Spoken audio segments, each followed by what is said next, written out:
الله الرحمن الرحيم وعلى الذين هادوا حرمنا ما قصصنا عليك من قبل وما ظلمناهم ولكن كانوا أنفسهم يظلمون ثم إن ربك للذين عملوا السوء بجهالة ثم تابوا من بعد ذلك وأصلحوا إن ربك من بعدها لغفور رحيم إن إبراهيم كان أمة قانتا لله حنيفا ولم يكن من المشركين شاكرا لأنعمه اجتباه وهداه إلى صراط مستقيم وآتيناه في الدنيا حسنة وإنه في الآخرة لمن الصالحين ثم أوحينا إليك أن اتبع ملة إبراهيم حنيفا وما كان من المشركين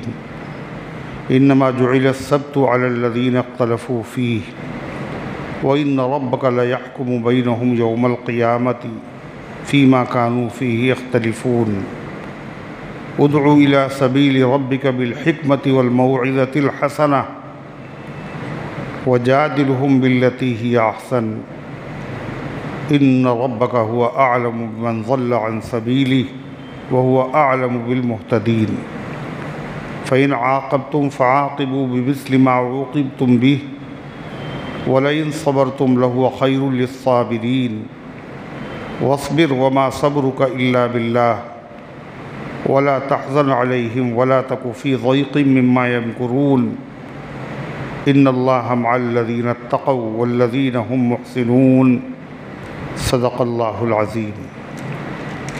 محترم حضرات، سامعین کرام، حاضرین مسجد، عزیزوں اور بزرگوں اور باوقار ماؤں اور بہنوں، یہ قرآن مقدس کے 14ویں پارے کی سورہ نحل کی پاکیزہ، مقدس، باعظمت، مطہر آخری آیتیں ہیں۔ دعا کیجئے رب العزت والجلال ان بابرکت آیات کی روشنی میں صحیح اور سچی بات عرض کرنے کی توفیق نصیب فرمائے اور ہم سب کو عمل کرنے کی توفیق عطا فرمائے۔ اللہ تعالیٰ نے اس سے پہلے کی آیات میں ایک مثال بیان فرمائی تھی کہ ہم نے ایک بستی کے رہنے والوں کو دولت عطا فرمائی تھی، ہر طرح کی نعمت عطا فرمائی تھی، چین و سکون عطا فرمایا تھا، رزق کی فراوانی تھی، مگر ان لوگوں نے اس کا شکر نہیں ادا کیا۔ نتیجہ یہ ہوا کہ اللہ نے ان کو بھوک اور خوف کے لباس کا مزہ چکھایا۔ مزہ چکھایا، اس سے اس بات کی طرف اشارہ ہے جو ان کو سزا دی گئی وہ پوری سزا نہیں تھی۔ جیسے نمک چکھا جاتا ہے تھوڑا سا، ایسے ہی وہ سزا کیا ہے، ایک ہلکی سی سزا تھی، اور پوری سزا ان کو آخرت میں ملے گی۔ لیکن چکھا جاتا ہے کھانے کی چیزوں کو، قرآن نے کہا ان کو لباس الجوع والخوف، بھوک اور خوف کا لباس کا مزہ چکھایا، کپڑوں کا مزہ چکھایا۔ کپڑے تو کھانے پینے کی چیز نہیں ہے، کپڑوں سے اشارہ اس بات کی طرف ہے جیسے کپڑے آدمی کے پورے جسم کو گھیر لیتے ہیں، احاطہ کر لیتے ہیں، پورا جسم چھپا لیتے ہیں۔ ایسے ہی جو سزا ان کے اوپر آئی، بھوک اور خوف، اس نے ان کو اوپر سے نیچے تک، اندر سے باہر تک بالکل چھپا لیا اور گھیر لیا۔ بھوکے تھے مگر بھوک کے اثرات چہرے سے، ہاتھ پیروں سے ظاہر ہو رہے تھے۔ خوف کے اثرات صرف آنکھوں میں نہیں تھے بلکہ پورے جسم پر ظاہر ہو رہے تھے۔ پھر اللہ تعالیٰ نے فرمایا لہذا تمہیں اللہ کی نعمتوں کا شکر ادا کرنا چاہیے۔ وہ شکر کیا ہے؟ اللہ نے جن نعمتوں کو حلال کیا ہے ان کو حلال سمجھو اور حلال سمجھ کر کے ان کو استعمال کرو۔ اللہ کی حلال کردہ چیزوں کو حرام کر لینا یہ کیا ہے؟ ناشکری ہے۔ تمام ناشکری میں سب سے بڑی ناشکری کیا ہے؟ شرک۔ اور سب سے بڑا شرک کیا ہے؟ سب سے بڑا شکر کیا ہے؟ توحید۔ توحید کے معنی جو کچھ ملا، جو کچھ دیا وہ ایک اکیلے اللہ نے دیا۔ جو کچھ ملا، جس کو ملا، جب بھی ملا، جتنا ملا، وہ سب اللہ ہی کی طرف سے۔ یہ توحید ہے۔ اللہ کی دی ہوئی نعمتوں میں غیروں کو شریک کر لینا، یہ بیٹا فلاں نے دیا، یہ عزت فلاں سے ملی، یہ عہدہ فلاں سے ملا، یہ کیا ہے؟ یہ شرک ہے۔ یہ سب سے بڑا پاپ ہے، وہ سب سے بڑی نیکی ہے۔ تو فرمایا کہ شرک نہ کرو، حلال کو حرام نہ کرو۔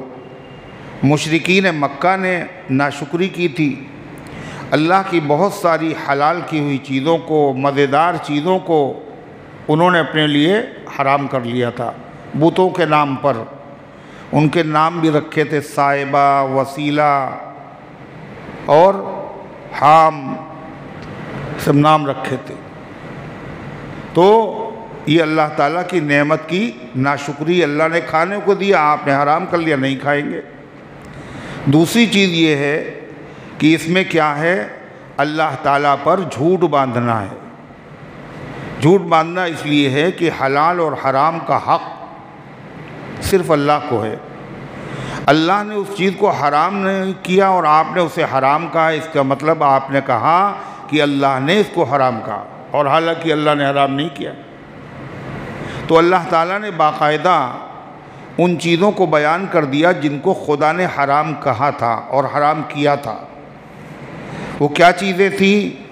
انما حرم علیکم المیتۃ والدم ولحم الخنزیر وما اہل لغیر اللہ بہ۔ اللہ نے تمہارے اوپر مردار حرام کیا ہے، ایسا جانور جس کا ذبح کرنا ضروری ہے مگر ذبح کیے ہوئے بغیر مر جائے، یہ حرام ہے۔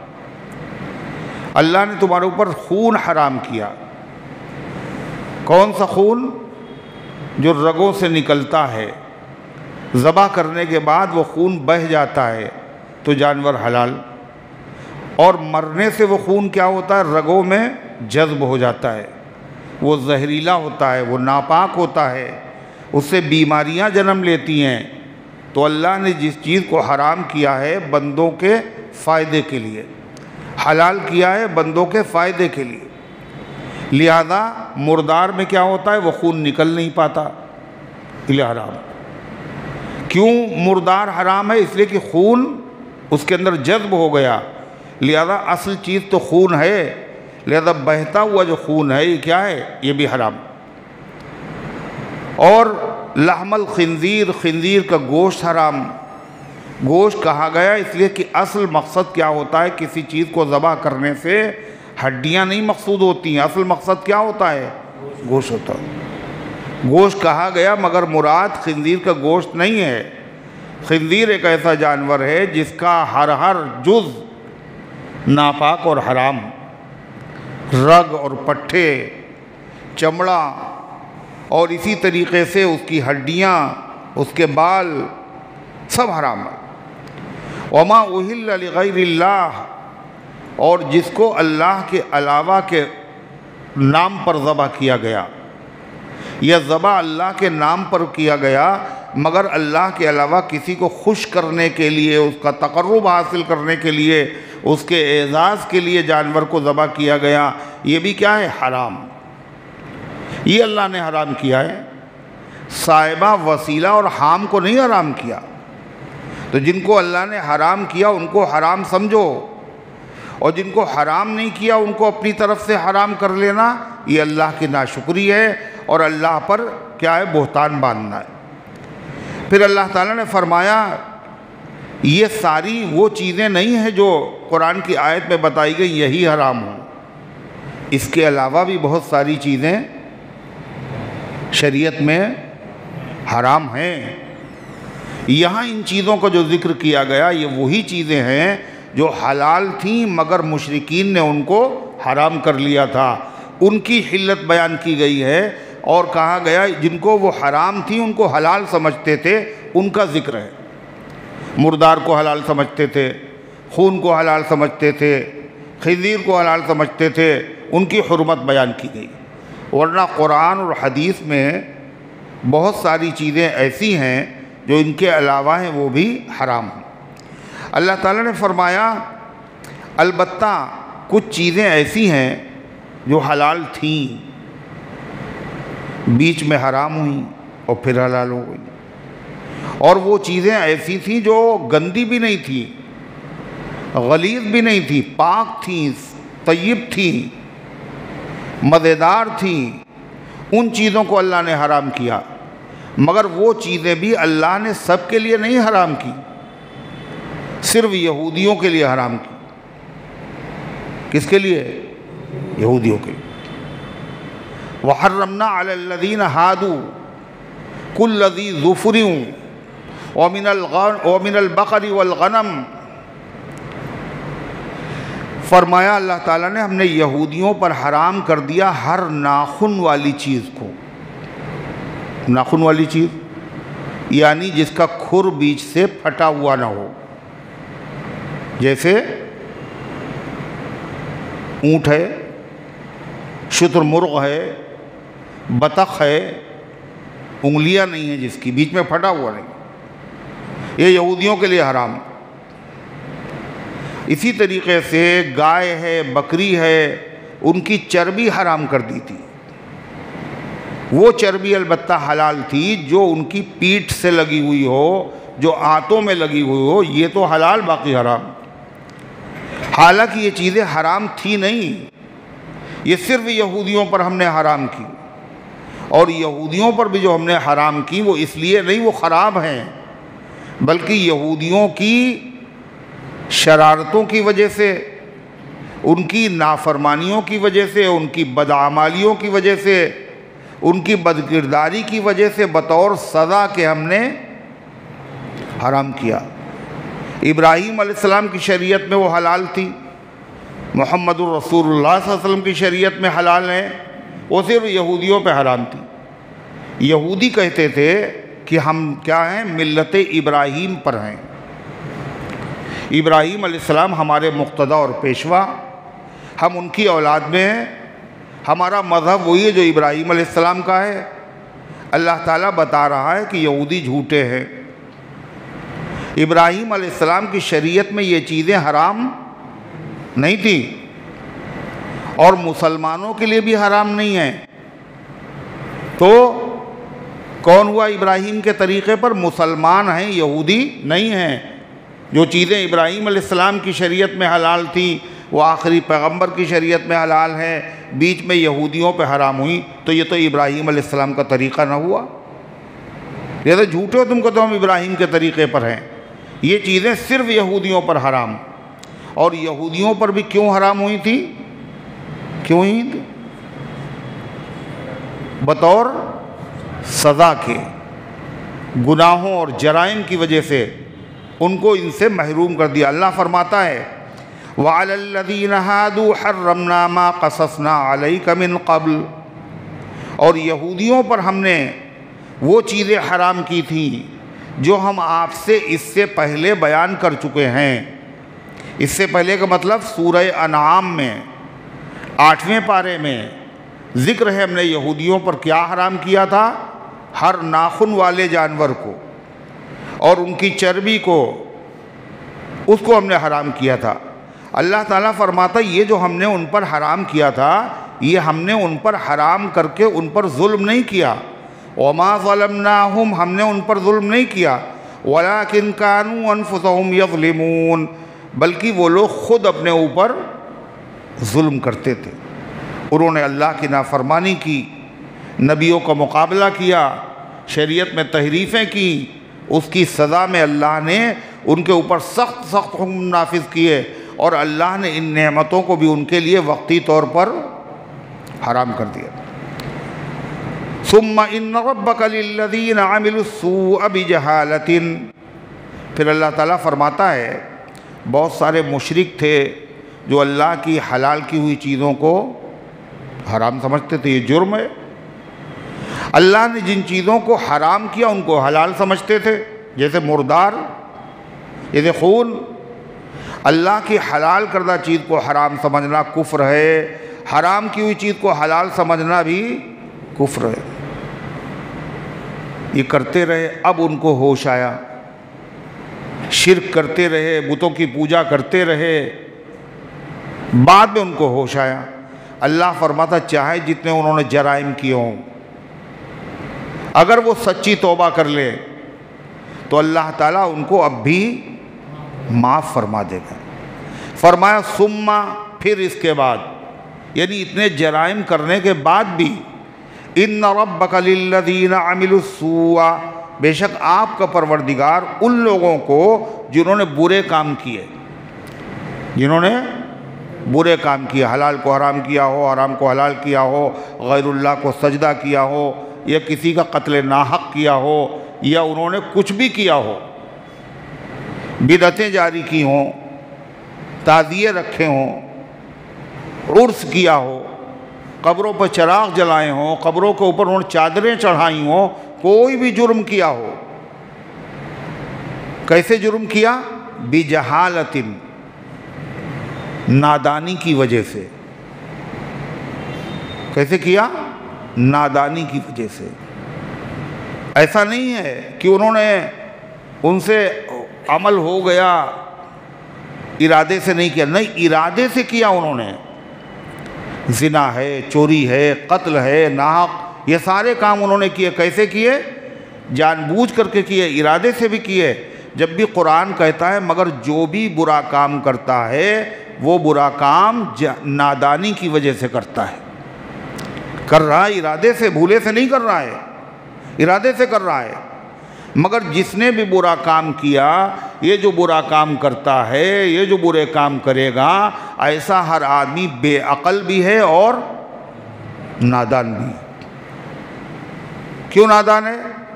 اگر تھوڑا سا غور کر لیتا تو وہ کام نہ کرتا، اس کی عقل خود روک دیتی، یہ کام نہیں کرنا چاہیے تمہیں، مگر اس نے دھیان نہیں دیا۔ یا معلوم تو تھا مگر اس کا جو انجام ہے اس گناہ کا، اس انجام پر اس نے غور نہیں کیا۔ اگر اس کے انجام پہ غور کرتا تو کیا ہوتا؟ اس برے کام سے رک جاتا۔ بہت سارے کام ایسے ہیں آدمی جانتا یہ گناہ ہے، نماز کا نہ پڑھنا یہ کیا ہے؟ برا کام ہے۔ کتنے لوگ کر رہے ہیں برا کام؟ اور ایسا نہیں وہ بھولے سے نماز نہیں پڑھ رہے ہیں، یہ برا کام کر رہے ہیں۔ کیسے؟ جان بوجھ کے کر رہے ہیں، مگر یہ نادانی میں کر رہے ہیں۔ کیسے کر رہے ہیں؟ نادانی میں، بے عقلی سے کر رہے ہیں۔ شراب جو پی رہا ہے بھولے سے نہیں پی رہا ہے، جان بوجھ کے پی رہا ہے، پروفیسر ہے، ڈاکٹر ہے، پڑھا لکھا ہے، پھر بھی جو شراب پی رہا ہے وہ شراب ارادے سے پی رہا ہے، مگر وہ نادانی کی وجہ سے پی رہا ہے، بے عقلی کی وجہ سے پی رہا ہے۔ بے عقلی کیوں ہے؟ اس لیے اس نے اس کے انجام پر غور نہیں کیا۔ آدمی جانتا ہے ایک نماز چھوڑ دیں گے 2,88,00,000 برس تک جہنم میں جلنا پڑے گا، جانتا ہے، مگر غور نہیں کر رہا۔ اتنا لمبا عرصہ ایک نماز کے چھوڑنے پر، ہم نے اتنی نمازیں چھوڑی ہیں، کوئی بچائے گا بھی نہیں۔ شراب آدمی پیتا ہے، عقل اس کی ماری جاتی ہے، حلال اور حرام کی تمیز نہیں رہتی ہے، ہر قسم کے غلط کام کر لیتا ہے، ام الخبائث ہے وہ۔ کلمہ نصیب نہیں ہوگا شراب پئیں گے اگر، توبہ کی توفیق نہیں ہوگی شراب پئیں گے اگر آدمی غور کرے اس پہ تو شرابی آدمی شراب پینے سے رک جائے۔ نہیں سمجھ میں آئی بات؟ جنہوں نے برے کام کیے ہیں کفر کے زمانے میں، یا جو آج اسلام کے زمانے میں برے کام کر رہے ہیں، یہ سب کے سب برے کام کیوں کر رہے ہیں؟ نادانی کی جہالت. ایک ہوتا جہل، ایک ہے جہالت. جہل کہتے ہیں معلومات نہیں ہے، اور جہالت کہتے ہیں معلومات تو ہے مگر پھر بھی حرکت کون سی کر رہا ہے؟ جاہلوں والی. کہتے پڑھا لکھا جاہل ہے. پڑھے لکھے ہو کہ ایسی بات کر رہے ہو تم؟ تو یہ کیا ہے؟ یہ لا علمی نہیں ہے، علم ہے مگر جہالت اس کو کہتے ہیں. یعنی جاننے کے بعد بھی اس پر عمل نہ کرنا. بیچ میں جگہ رکھنا تھوڑی سی، اچھا کوئی آنے والا ہے، کوئی فرشتہ آئے گا بھی، آ کے بیٹھے گا آپ کے، روز بولنا پڑتا ہے. اور یہ وہ لوگ ہیں ایسا نہیں جو جانتے نہ ہوں. جو ہم بتا رہے ہیں نا ابھی، بہت سارے کام لوگ ایسا نہیں جانتے نہیں اس لیے کر رہے ہیں، جاننے کے بعد بھی کر رہے ہیں. وہ چاہتے ہیں کہ بیچ میں تھوڑی دیر ہماری خیریت پوچھی جائے، کچھ ہمارا ذکر ہو جائے، لوگ ہماری طرف کچھ توجہ کر لیں. بھئی کس کو کہا جا رہا ہے؟ بدنام جو ہوں گے تو کیا نام نہ ہوگا؟ یہ اتنی دیر میں کم سے کم بیان کا سلسلہ ہی رک جائے گا، بجائے قرآن کی بات کے دوسری باتیں ہونے لگیں گی. تو یہی صحیح. تو یہ سبق پڑھانا پڑتا ہے ہر درس میں. جیسے نماز میں صفیں بنتی ہیں بیچ سے، آگے جگہ ہو تو پیچھے سب بنانا کیا ہے؟ صحیح ہے. مگر پھر بھی کچھ لوگ کاہے کہ کولر کی وجہ سے، اے سی کی وجہ سے جانتے ہیں، وہ ایسا نہیں جانتے نہ ہو، پھر بھی کھڑے ہوں. تو اللہ تعالیٰ فرماتا جو ہوا وہ ہوا. لوگوں نے جو بھی کیا جہالت کی وجہ سے کیا، جو کر رہے جہالت کی وجہ سے کر رہے، مگر اللہ ایسا غفور الرحیم ہے. اس کے بعد بھی ثم تابوا، سب کچھ کیا انہوں نے، پھر انہوں نے توبہ کر لی. من بعد ذالک، اس کے بعد اس برے کام سے انہوں نے توبہ کی. توبہ کیسے کی؟ اپنے کلے پہ ہاتھ مارے اور کہا اللہ میری توبہ، اللہ میری توبہ. یہ توبہ نہیں ہے. توبہ کیا ہے؟ اس برے کام کو فوراً چھوڑ دیا. اس برے کام کے کرنے پر شرمندہ ہوئے، نہیں کرنا چاہیے تھا. اور ابھی توبہ پوری نہیں ہے، آئندہ اس کام کے نہ کرنے کا پکا ارادہ بھی کیا، پکا ارادہ کیا. ابھی بھی توبہ پوری نہیں ہوئی. اب کیا رہ گیا؟ جس کا حق مارا تھا، جس کا پیسہ نہیں دیا تھا، جس کی غیبت کی تھی، جس کا دل دکھایا تھا، وہ چیز بھی واپس کرو. واپس کرنے کے لائق نہیں ہے تو اس سے معافی مانگو، تب ہوئی پوری توبہ. تو اللہ فرماتا ہے پھر انہوں نے توبہ کر لی. اس کے بعد وَأَصْلَحُوا، اور انہوں نے اپنے آپ کو درست کر لیا آئندہ کے لیے، اب کبھی نہیں کرے گی. إِنَّ رَبَّكَ مِن بَعْدِهَا لَغَفُورٌ الرَّحِيمٌ، بے شک آپ کا پروردگار اس کے بعد بھی بخشنے والا اور رحم فرمانے والا ہے. ایسا تو کوئی بھی معاف کرنے والا نہیں ہے. ایک جگہ قرآن میں ہے کہ خندقیں کھود دی انہوں نے مسلمان ہونے والوں کے لیے اور آگ بھر دی، اور جو مسلمان اس کو خندق میں ڈال دیا اور جلتے ہوئے لوگوں کا تماشا دیکھا. قرآن کیا کہتا ہے؟ ان الذین فتنوا المؤمنین والمؤمنات ثم لم یتوبوا فلہم عذاب جہنم. ایمان والوں کو ستایا، اذیتیں دیں، پھر انہوں نے توبہ نہیں کی تو ان کے لیے عذاب ہے.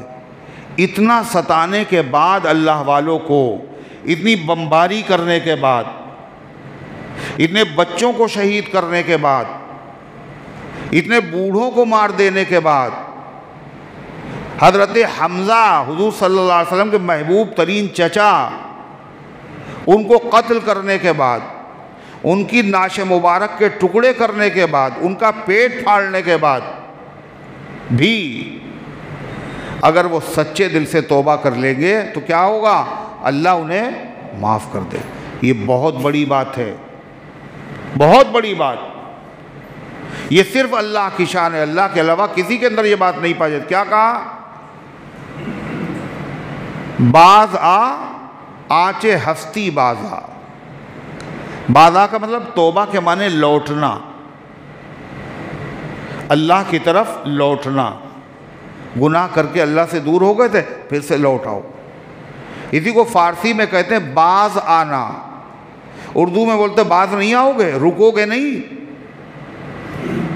باز واپس آ جاؤ۔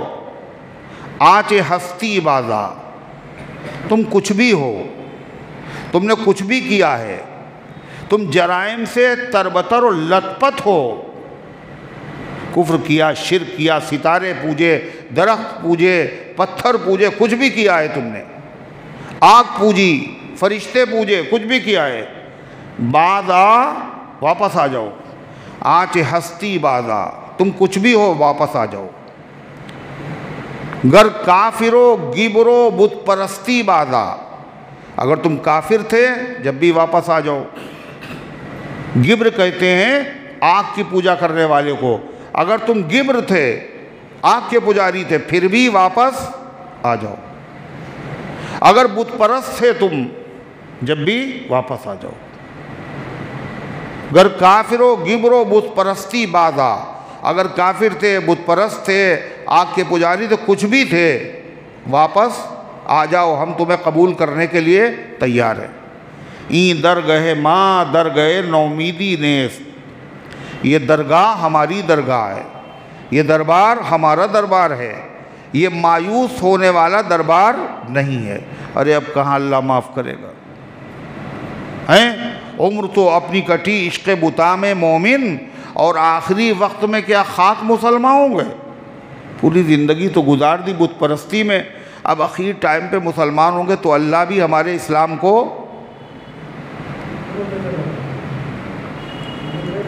مگر یہ صحیح ہے غلط؟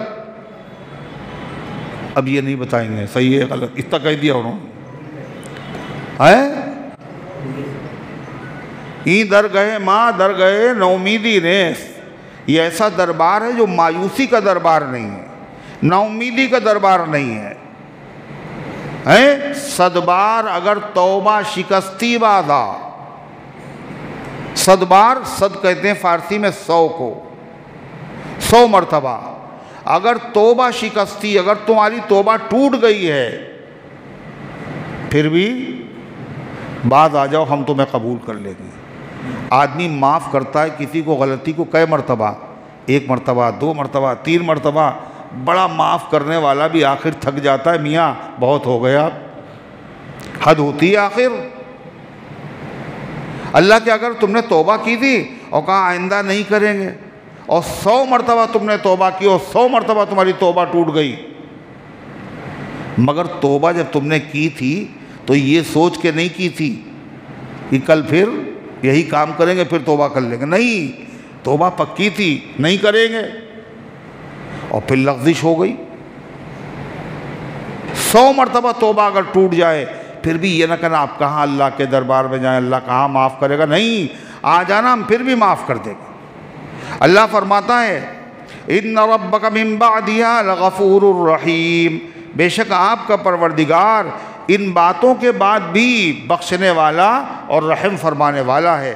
ان ابراہیم کان امۃ قانتا للہ حنیفا، یہودی کیا کہتے تھے؟ ہم ابراہیم علیہ السلام کے طریقے پر ہیں، اور عیسائی کہتے تھے ہم ابراہیم علیہ السلام کے طریقے پر ہیں، اور مکے کے بت پرست جنہوں نے 360 بت رکھ رکھے تھے خانہ کعبہ میں، جس کو ابراہیم خلیل اللہ نے بنایا تھا، اور بناتے وقت دعا کی تھی کیا؟ وَجُنُبْنِي وَبَنِيَّ أَن نَعْبُدَ الْأَصْنَامَ، اے اللہ مجھے بھی بچائے رکھنا، میری اولاد کو بھی بچائے رکھنا، کاہے سے بت پرستی سے، ہم بت پرستی نہ کریں۔ وہ نبی جنہوں نے کعبے کی تعمیر کے وقت یہ دعا مانگی تھی، وہ سب کیا کہتے تھے؟ ہم ابراہیم علیہ السلام کی اولاد میں ہیں، اور ہمارا مذہب، ہمارا دین وہی ہے جو ابراہیم علیہ السلام کا ہے۔ اس پر فخر کرتے تھے، اس پہ ناز کرتے تھے وہ۔ اللہ تعالیٰ نے اس آیت میں ان کی تردید کی، جھوٹے ہو تم ابراہیم علیہ السلام والے نہیں ہو، ابراہیم علیہ السلام کا یہ طریقہ نہیں ہے۔ جیسے سیدنا حسین رضی اللہ عنہ کا نام لینے والے کیا کہتے ہیں؟ ہم حسینی۔ حضرت علی کا نام لے لے کے کہتے ہیں ہم علی والے ہیں۔ نام لینا اور ہے، مگر علی والے کام کوئی نہیں ہے۔ حضرت علی نے کیا کیا تھا؟ حضرت علی نے کیا کیا ہے؟ حضرت علی نے حضرت صدیق اکبر، فاروق اعظم، عثمان غنی تینوں کو اپنے سے افضل کہا۔ ابو بکر سب سے افضل، پھر عمر، پھر عثمان۔ یہی اہل سنت و جماعت کہتے ہیں، جو علی نے کہا وہی ہم کہتے ہیں۔ تو علی والا کون ہوا؟ ارے ہم ہوئے جو علی کی بات نہ مانے، وہ ہوئے۔ حضرت علی نے فیصلہ کیا کہ صدیق اکبر، فاروق اعظم، عثمان غنی تینوں کے پیچھے 25 سال نمازیں پڑھی۔ امام مانا ہے اپنا۔ ہم بھی کہتے ہیں حضرت علی کے امام کون ہیں؟ تمام صحابہ کے امام صدیق اکبر، پھر فاروق اعظم، پھر عثمان، پھر حضرت علی۔ تو جو علی کہتے ہیں وہ ہم کہتے ہیں، تو ہم علی والے ہوئے۔ یہ جن کو علی کا فیصلہ پسند نہیں، وہ علی والے۔ وہ کیا کہتے ہیں؟ نام علی کا لیتے ہو، کیا کہتے ہیں؟ سب سے افضل حضرت علی۔ اور علی کیا کہہ رہے ہیں؟ جو مجھے ابو بکر عمر سے افضل کہے گا ہم اس کے 80 کوڑے لگائیں گے، مگر پھر بھی علی کا نام لیں گے، مگر علی کا فیصلہ نہیں مانے۔ حضرت علی نے اپنے بیٹوں کے نام ابو بکر، عمر، عثمان رکھے۔ جتنے علی کا نام لینے والے ہیں ان کی اولادوں میں ابو بکر، عمر، عثمان نام دکھا دیجئے۔ ایک شخص نے ان کے ایک شیعہ مجتہد سے پوچھا، اور باقاعدہ وہ تو اس کے اوپر یوٹیوب کے اوپر بھی وائرل ہوا، سب نے دیکھا، مگر کتنا جھوٹ بولا اس نے کہا صاحب یہ بتائیے حضرت علی کے بیٹوں کا نام ابو بکر، عمر، عثمان تھا یا نہیں تھا؟ تمہاری کتابوں میں لکھا ہوا، کربلا میں باقاعدہ شہید ہوئے ہیں وہ، تو حضرت علی نے اپنے بیٹوں کا نام ان کے نام پہ کیوں رکھا؟ تو وہ کیا کہتا ہے؟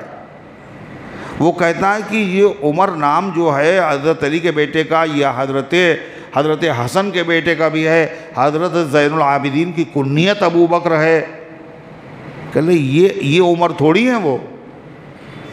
دیکھا کیا کہہ رہا ہے؟ یہ عمر تھوڑی ہے وہ، یہ ابو بکر تھوڑی ہے۔ ارے نام کوئی اور ابو بکر نام ہوں گے، ان کے باپ دادا میں کسی کا نام ابو بکر ہوگا، اس کے نام پہ رکھا۔ دھول جھونک رہا ہے بالکل۔ اپنی کتابوں کے ساتھ ساتھ ولدیت لکھی ہوئی ہے، عمر ابن خطاب اور ابو بکر ابن قحافہ، عثمان ابن عفان۔ تو کون ہے وہ؟ کوئی اور ہیں؟ یہی تو ہیں۔ صاف دھوکہ دے دینا۔ تو غرضے کی حضرت علی نے کیا کیا؟ نام رکھے۔ آج اہل سنت و جماعت کے وہاں ابو بکر نام ہے، عمر ہے، عثمان ہے، علی ہے، حسن ہے، حسین ہے، مگر جو علی کا، گھڑی دیکھ لیجئے آپ، 50 مرتبہ گھڑی دیکھتے ہیں آپ سامنے بیٹھ کر کے، یہ کیا بات ہے؟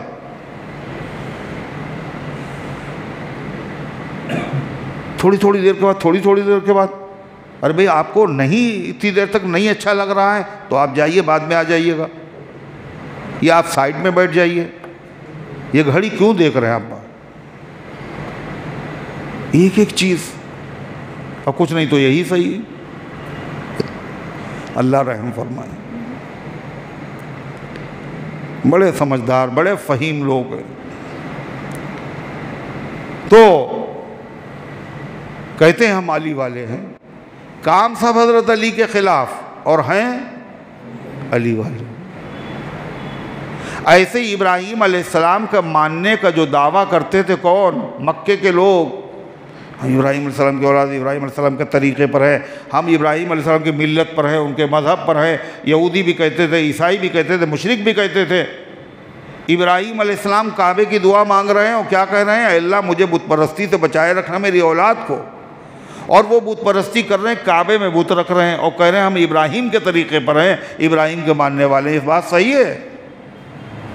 اللہ تعالیٰ نے کیا کہا سنیے، ابراہیم علیہ السلام والے تم نہیں ہو سکتے ہو۔ کیسے؟ ان ابراہیم کان امۃ قانتا للہ حنیفا، بے شک ابراہیم علیہ السلام امت تھے۔ امت کسے کہتے ہیں؟ ارے امت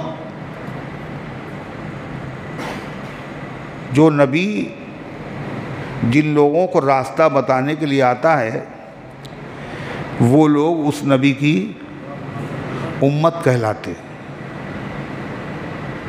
چاہے اس کی بات مانیں اور چاہے نہ مانیں۔ تو حضور پاک صلی اللہ علیہ وسلم جو راستہ دکھانے آئے ہیں وہ صرف مسلمانوں کو دکھانے آئے راستہ نا، اور سب کو دکھانے آئے۔ تو یہودی، عیسائی، مجوسی، آگ کے پجاری، بت پرست، سکھ، دنیا میں جتنے ہیں یہ سب اللہ کے نبی کے امتی ہیں۔ مگر امتی دو طرح کے ہوتے ہیں، ایک وہ ہیں بھیجا تو گیا نبی کو سمجھانے کے لیے، یہ سب امتی ہے، مگر پھر ان میں سے بہت سے ایسے ہوتے ہیں جو نبی کی دعوت کو مان لیتے ہیں، قبول کر لیتے ہیں۔ یہ بھی امتی، وہ بھی امتی، نام الگ الگ ہے۔ کیا؟ جنہوں نے نہیں مانا وہ امت دعوت ہیں، اور جنہوں نے مان لیا وہ امت اجابت ہے۔ اجابت مانے قبول کر لینا۔ جنہوں نے کلمہ پڑھ لیا وہ بھی امت، جنہوں نے کلمہ نہیں پڑھا وہ بھی امت، مگر جنہوں نے کلمہ نہیں پڑھا وہ امت دعوت ہیں، اور جنہوں نے پڑھ لیا وہ امت اجابت ہے، قبول کرنے والی امت۔ تو امت کس کو کہتے ہیں؟ پوری جماعت کو کہتے ہیں۔ ہے اللہ کا کہا ابراہیم علیہ السلام امت تھے، ابراہیم علیہ السلام جماعت تھے پوری، وہ تو ایک شخص تھے، مگر اللہ کہتا ہے ابراہیم امت تھے۔ اس کا مطلب کیا ہے؟ اس کا مطلب یہ ہے کہ ابراہیم علیہ السلام تھے تو اکیلے، مگر جو کمالات اور خوبیاں بہت سے لوگوں میں پائی جاتی ہیں وہ اکیلے اللہ نے ابراہیم علیہ السلام کے اندر جمع فرما دی تھی۔ ایک مطلب یہ ہے ابراہیم علیہ السلام امت تھے۔ دوسرا مطلب امت ہونے کا، ابراہیم علیہ السلام مومن تھے۔ امت ہونے کا مطلب اکیلے ایمان والے تھے وہ، ان کے زمانے میں ان کے علاوہ کوئی مومن، ایک ایسا زمانہ تھا ان کے علاوہ کوئی مومن نہیں تھا، تو ابراہیم اکیلے مومن تھے، وہ ایک امت تھے۔ ایمان اسلام ایک الگ ہے مذہب ہے، اور اس کے علاوہ جتنے ہیں وہ سب الگ ہے۔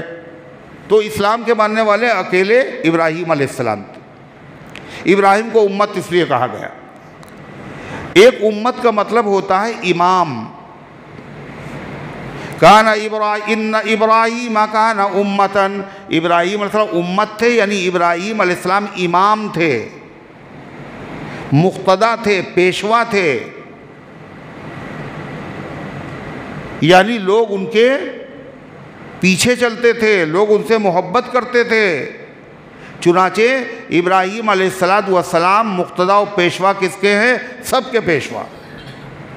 یہودی کہتے ہیں ہمارے امام ہیں، اور عیسائی کہتے ہیں ہمارے امام ہیں، اور مشرک کہتے ہیں ہمارے امام، اور مسلمان تو کہتے ہی ابراہیم علیہ السلام ہمارے ہیں، اور ہر مسلمان نماز میں درود شریف پڑھتا ہے، ابراہیم علیہ السلام کا نام لیتا ہے، کما صلی تعالی ابراہیم وعلی آل ابراہیم کما بارکت علی ابراہیم وعلی آل ابراہیم۔ تو ابراہیم علیہ السلام کیا تھے؟ ایک امت تھے، یعنی مقتدا تھے اور پیشوا تھے۔ ایسے پیشوا تھے جن کی مقتدا اور پیشوا ہونے پر اور جن کی پیروی کرنے پر تمام دنیا کے مذہب والوں کو ناز ہے۔ ہم ملت ابراہیمی پہ ہیں، ہم ملت ابراہیمی پہ ہیں، ہم ابراہیم علیہ السلام کے مذہب پر ہیں، سب کہہ رہے، حالانکہ ہے وہ نہیں مگر کہہ تو رہے۔ امت کے ایک معنی ہیں معلم خیر۔ معلم خیر کا مطلب خیر کی باتیں، اچھی باتیں، دین کی باتیں سکھانے والا بھی امت کہلاتا ہے۔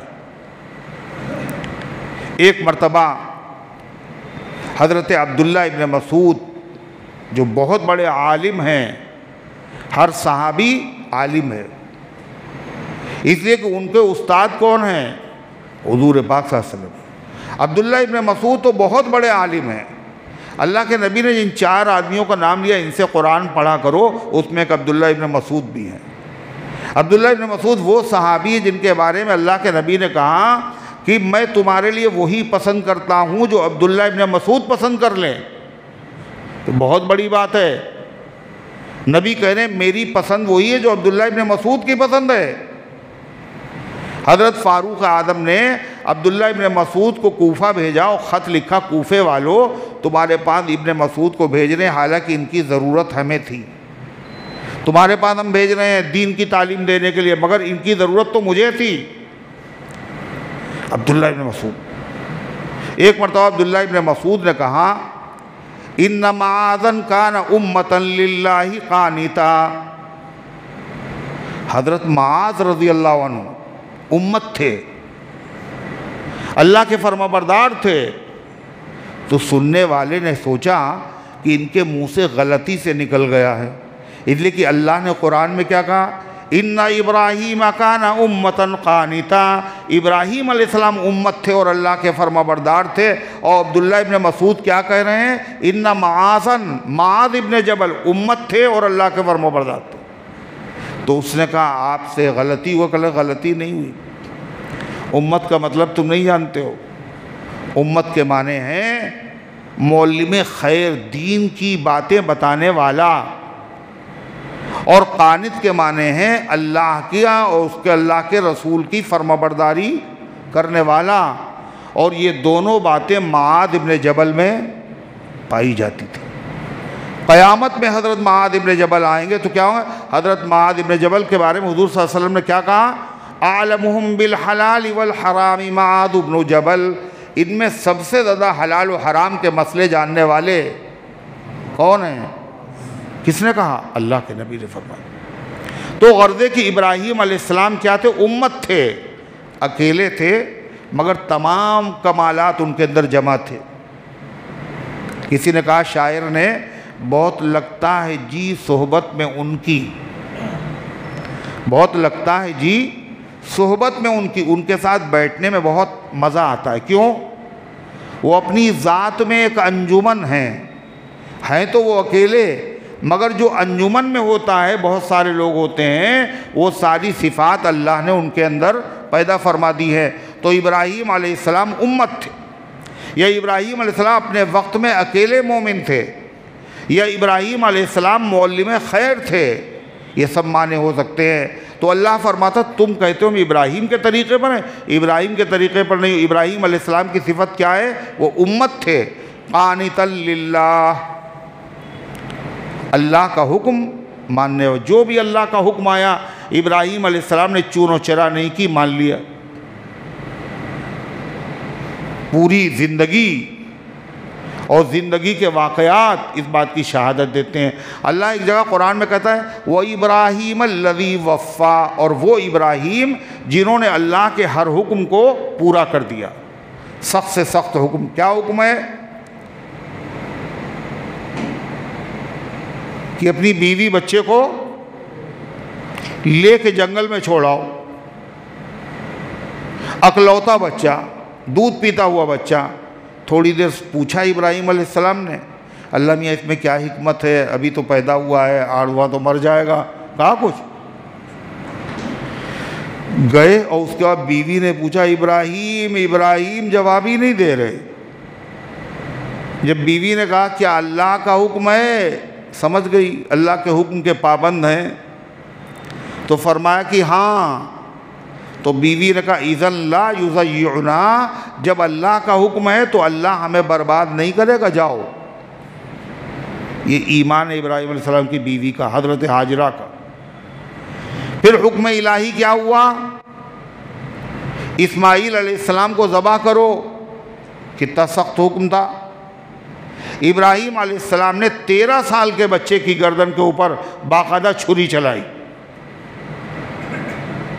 ابراہیم علیہ السلام کیا تھے؟ امت تھے، معلم خیر تھے، اور اللہ کا ہر حکم ماننے والے تھے، اپنی مرضی چلانے والے نہیں تھے. یہودیوں تم نے اپنی مرضی چلائی، عیسائیوں تم نے اپنی مرضی چلائی. جو چیز حرام اللہ نے نہیں کی تھی تم نے حرام کر لی، جو حلال کی تھی اس کو حرام کر لیا تم نے. اور تم نے مشرکین تم نے مرضی چلائی، کیا؟ بتوں کی پوجا شروع کر دی. ابراہیم علیہ السلام کی سیرت کیا ہے؟ وہ تو اللہ کے حکم کے پروردگار. قانتا للہ حنیفا، ابراہیم علیہ السلام حنیف تھے. کیا تھے؟ حنیف. حنیف مانے لوگوں کا نام ہوتا ہے حنیف. حنیف مانے یکسو، ایک طرف، یعنی دو رنگی جس میں نہ ہو، جس کا ہو گیا اس کا ہو گیا. ابراہیم علیہ السلام نے سارے دروازے چھوڑ دیے تھے، صرف اللہ کے دروازے پہ پڑ گئے. یعنی وہ توحید والے تھے، حنیف تھے. اور جتنے توحید کا مطلب ایک کرنے والی ذات، اللہ کی، جو کیا اسی نے کیا، جو کرتا وہی کرتا، جو کرے گا وہی کرے گا، جو دے گا وہی دے گا. یہ ابراہیم علیہ السلام کی صفت تھی. اور تم ابراہیم کا نام لیتے ہو، مگر تم نے کتنے بنا رکھے ہیں؟ بولو. 360. یہ سب دیتے ہیں. ابراہیم کہتے ہیں اکیلے اللہ دیتا ہے، اور تم اپنے آپ کو ابراہیم کی اولاد بھی کہتے ہو، اور ابراہیم کے طریقے پر بھی بتاتے ہو. اور تم نے اپنے حاجت روا و مشکل کشا کتنے بنا لیے؟ 360. تم ابراہیم والے ہو سکتے ہو، ابراہیم کے طریقے پہ ہو سکتے ہو.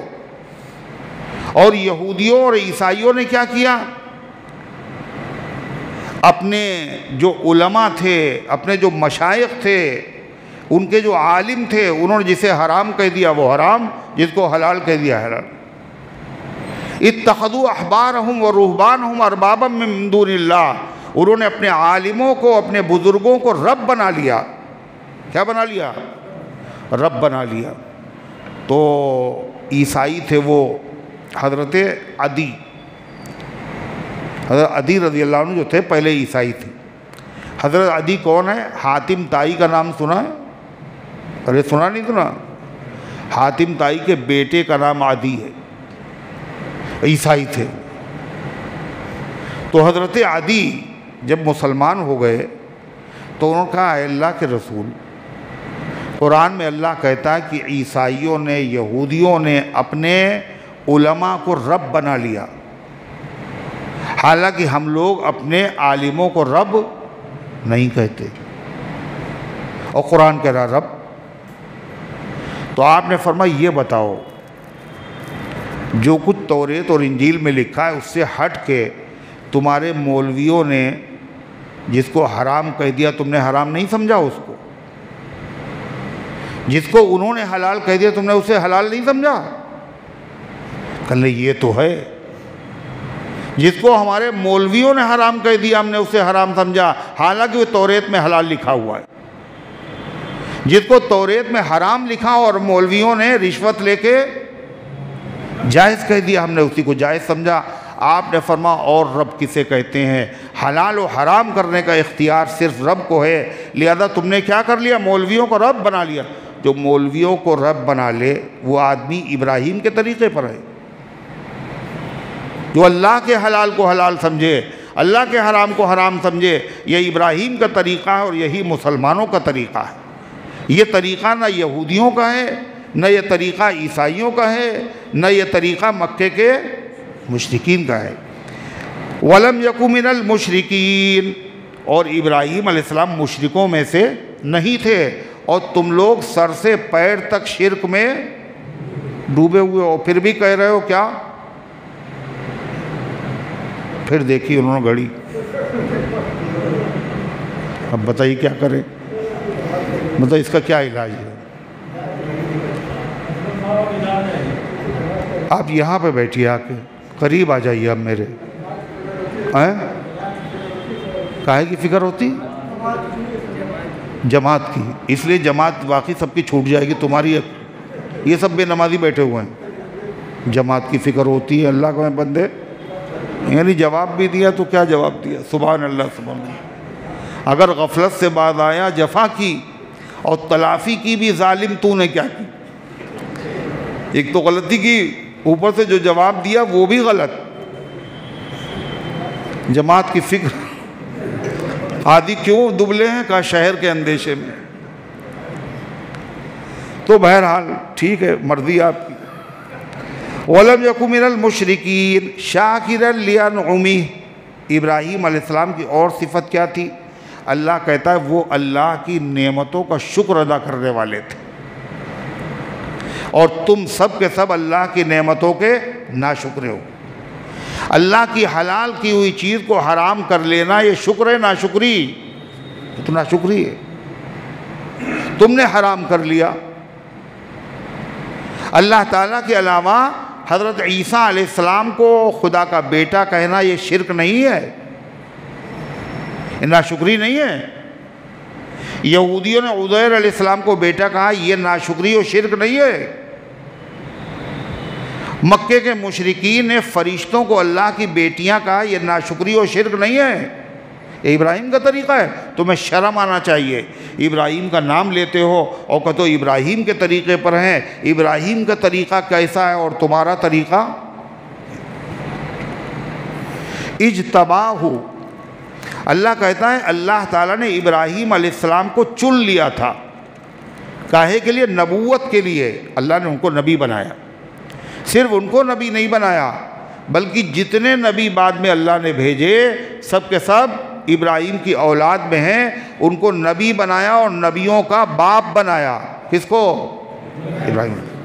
وَهَدَاهُ إِلَىٰ صِرَاطٍ مُسْتَقِيمٍ، اور اللہ نے ابراہیم علیہ السلام کو سیدھے راستے پر چلایا۔ سیدھا راستہ توحید کا راستہ ہے، اور تم لوگ اس راستے سے بھٹک چکے ہو اور کہتے ہو ہم ابراہیم کے طریقے پر ہیں۔ وَآتَيْنَاهُ فِي الدُّنْيَا حَسَنَةً وَإِنَّهُ فِي الْآخِرَةِ لَمِنَ الصَّالِحِينَ، اور ہم نے ابراہیم علیہ السلام کو دنیا میں بھلائی دی تھی۔ کیا بھلائی دی؟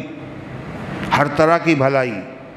ابراہیم علیہ السلام کو اللہ نے عزت دی، نبوت دی، اولاد دی۔ اللہ تعالیٰ نے ابراہیم علیہ السلام کو دولت دی، ابراہیم علیہ السلام کو محبت دی، اور ان کی محبت لوگوں کے دلوں میں ڈال دی۔ یہودی کہتے ہیں ہمارے، عیسائی کہتے ہیں ہمارے، مسلمان کہتے ہیں ہمارے، مشرک کہتے ہیں ہمارے، اور ہندو بھی کیا کہتے ہیں؟ ہمارے۔ یہ جو برہما ہے یہ کیا ہے؟ یہ ابراہیمی کا بگڑا ہوا لفظ ہے۔ جیسے منو یہ نوح کا بگڑا ہوا لفظ ہے، ایسے برہما ابراہیم کا بگڑا ہوا لفظ ہے۔ ابراہیم علیہ السلام کو اللہ تعالیٰ نے دنیا میں بھلائی عطا فرمائی، نیک نامی عطا فرمائی۔ وَإِنَّهُ فِي الْآخِرَةِ لَمِنَ الصَّالِحِينَ، اور وہ آخرت میں بھی اعلیٰ درجے کے بندوں میں سے ہیں، نیک بندوں میں سے ہے۔ اور نیک بندوں میں سب سے اعلیٰ درجہ کس کا ہے؟ انبیاء کا ہے۔ ابراہیم علیہ السلام کہاں ہوں گے؟ جنت میں، آخرت میں، انبیاء علیہ السلام کے ساتھ۔ ثُمَّ أَوْحَيْنَا إِلَيْكَ أَنِ اتَّبِعْ مِلَّةَ إِبْرَاهِيمَ حَنِيفًا، ابراہیم علیہ السلام کی خصوصیات اللہ نے بیان کی، ان کے فضائل بیان کیے۔ وہ امت تھے، وہ اللہ کے فرمانبردار تھے، وہ حنیف تھے، وہ مسلمان تھے، اور وہ مشرک نہیں تھے۔ اللہ نے ان کو منتخب کیا، اللہ نے دنیا اور آخرت میں بھلائی دی۔ اللہ کہتا ہے ایک چیز ابراہیم علیہ السلام کو ہم نے اور دی، وہ بہت بڑی فضیلت ہے، وہ بہت بڑی فضیلت ہے۔ وہ کیا فضیلت؟ کہ تمام نبیوں میں سب سے افضل نبی کون سے ہیں؟ یہ بہت مشکل سوال ہے، اس لیے بولنا نہیں اچھا۔ تمام نبیوں میں، تمام رسولوں میں، خدا کی خدائی میں سب سے افضل، سب سے اعلیٰ، سب سے برتر، سب سے بہتر حضور پاک صلی اللہ علیہ وسلم، ہر نبی سے افضل۔ مگر ابراہیم کی فضیلت یہ ہے، جو سب سے افضل نبی تھا، اللہ نے اس سے کیا کہا؟ تم بھی ابراہیم کی ملت پر چلو، ابراہیم کے طریقے پر چلو، ابراہیم کے طریقے کی پیروی کرو۔ اس نے ابراہیم علیہ السلام کے مقام کو سب سے بولو اونچا کر دیا، جو سب سے بڑا نبی ہے۔ اس سے کیا کہا اللہ تعالیٰ نے؟ ثم اوحینا الیک، پھر ہم نے وحی بھیجی آپ کی طرف، آپ یعنی محمد صلی اللہ علیہ وسلم کی طرف، کیا؟ ان اتبع ملت ابراہیم حنیفا، کہ آپ ابراہیم علیہ السلام کی ملت کی پیروی کیجئے، ابراہیم علیہ السلام کے طریقے پر چلیے۔ ابراہیم علیہ السلام کی ملت اور ہے اور اسلام اور ہے، ایسا نہیں ہے۔ جو ابراہیم علیہ السلام کا طریقہ تھا، یہ وہی طریقہ ہے جو محمد الرسول اللہ صلی اللہ علیہ وسلم کا طریقہ ہے۔ اس لیے اسلام کا دوسرا نام کیا ہے؟ ملت ابراہیمی۔ جو اسلام ہے وہ ملت ابراہیمی ہے، جو ملت ابراہیمی ہے وہ اسلام ہے۔ تو حضور پاک صلی اللہ علیہ وسلم ابراہیم علیہ السلام سے سب سے زیادہ قریب ہیں۔ پیروی کرنے کا مطلب کیا ہے؟ جو اصول، جو ضابطے، جو قاعدے، جو قانون ابراہیم علیہ السلام کی شریعت میں تھے، وہی ضابطے، وہی قاعدے، وہی قانون محمد الرسول اللہ صلی اللہ علیہ وسلم کی شریعت میں ہے۔ ختنہ ابراہیم علیہ السلام نے سب سے پہلے کیا۔ نبی کی امت میں ختنہ کیا ہے؟ سنت ہے۔ قربانی کیا ہے؟ سب سے زیادہ قربانی کون کرتا ہے؟ یہی امت کرتی۔ صحابہ نے پوچھا ما ہی الاضاحی یا رسول اللہ، اللہ کے رسول یہ قربانیاں کیا ہیں؟ تو آپ نے جواب میں کیا کہا تھا؟ یہ سنت ابیکم ابراہیم، یہ تمہارے باپ ابراہیم کا طریقہ ہے۔ تو ابراہیم علیہ السلام کو حضور صلی اللہ علیہ وسلم نے باپ بتایا ہے۔ تو عربوں کے تو واقعی باپ تھے، مگر ہم لوگوں کے باپ تو نہیں ہیں۔ کہا ہم لوگوں کو بھی باپ ہے۔ باپ دو طرح کے ہوتے ہیں، ایک جسمانی اور ایک روحانی۔ ہر نبی کیا ہوتا ہے؟ روحانی باپ ہوتا ہے۔ اور نبی کی بیویاں کیا ہوتی ہیں؟ ماں ہوتی ہیں، روحانی ماں ہوتی ہیں۔ تو ابراہیم علیہ السلام تمام نبیوں کے باپ ہیں، لہذا جب نبیوں کے باپ ہیں تو امت کے بھی باپ ہیں۔ اللہ نے یہ کیوں کہا تمہارے، نبی نے یہ کہا تمہارے باپ کا طریقہ؟ اس لیے آدمی کو اپنے باپ دادا کا طریقہ پسند نہیں ہوتا۔ بولو ارے تمہارے گھر کی چیز ہے، تمہارے باپ دادا کا طریقہ یہ ہے۔ یہاں تک کہ لوگ کیا کہتے ہیں، دیکھیے یہ باتیں جو آپ نے بتائیں قرآن و حدیث کی سب اپنی جگہ پر، مگر تمہارے باپ یہی کرتے رہے، لہذا اس گھر میں بولو یہی ہوگا۔ یہ تمہارے باپ کا طریقہ ہے، باپ کا، یہ تو تمہیں اختیار کرنا چاہیے، اور اچھا طریقہ ہے قربانی۔ تو اسی طریقے سے ابراہیم علیہ السلام کا قبلہ خانہ کعبہ، مسلمانوں کا قبلہ خانہ کعبہ۔ ارے ہے، ابراہیم علیہ السلام نے حج کا اعلان کیا، اللہ نے کروایا۔ ابراہیم علیہ السلام نے حج کرنا سیکھا اللہ سے، وَأَرِنَا مَنَاسِكَنَا وَتُبْ عَلَيْنَا إِنَّكَ أَنْتَ التَّوَّابُ الرَّحِيمُ۔ ابراہیم کو اللہ نے حج کرنے کا طریقہ سکھایا۔ آج ابراہیم علیہ السلام کے ماننے کا دعویٰ تو یہودی عیسائی سب کرتے ہیں، مگر حج کون کرتا ہے؟ مسلمان ہی تو کرتے۔ کوئی یہودی عیسائی حج نہیں کرتا، وہ کہتے ہیں ہم ملت ابراہیمی پہ ہیں۔ خانہ کعبہ میں کیا ہے؟ فیہ مقام ابراہیم، ابراہیم کا مقام ہے وہاں، مقام ابراہیم کے کھڑے ہونے کی جگہ۔ اس پتھر پر ابراہیم علیہ السلام کے قدموں کا نشان موجود ہے۔ کہاں ہے وہ؟ مکۃ المکرمہ میں ہے۔ اسی لیے حدیث میں آتا ہے کہ جو آدمی حج کر سکتا ہے اور پھر بھی حج نہ کرے، چاہے مرد ہو چاہے عورت، جس کے بعد اتنا پیسہ ہو کہ حج کر کے سارا خرچہ حج کا ہو اس کے پاس، اور واپسی تک گھر والوں کا خرچ چل جائے، اتنا پیسہ جس دن اس کے پاس ہو جائے، جس سال ہو جائے، اسی سال حج کرنا فرض۔ نہیں سمجھ میں آئی بات؟ پہلی مرتبہ اتنا پیسہ جب بھی ہو جائے تو اسی سال حج کرنا فرض ہے۔ اگر آپ کہیں ہم اگلے سال جائیں گے تو گنہگار ہوں گے، جتنا ٹلاؤ گے تم گناہ ہوتا جائے گا۔ حج کرنا فرض ہے، اسی سال حج کرنا فرض۔ آپ نے فارم بھر دیا، قرآن دادی میں آپ کا نام نہیں آیا تو کوئی مسئلہ نہیں، لیکن کوشش تو کرو۔ یہاں تو کیا ہے، جب تک کہ لڑکیوں کی شادیاں نہ ہو جائیں، جب تک حج نہیں، جب تک مکان نہ بن جائے، جب تک گاڑی نہ خرید لیں، جب تک کہ ماں باپ حج نہ کر لیں، جب تک خود اپنی شادی نہ ہو جائے، اس کا بھی انتظار کر رہے ہیں لوگ۔ جیسے بالغ ہونے کے بعد نماز فرض ہوتی ہے، روزہ فرض ہوتا ہے، زکوٰۃ فرض ہوتی ہے، چاہے شادی ہوئی ہو چاہے نہ ہوئی ہو، ایسے ہی حج بھی فرض ہو جاتا ہے، اور دیر کرنا جائز نہیں۔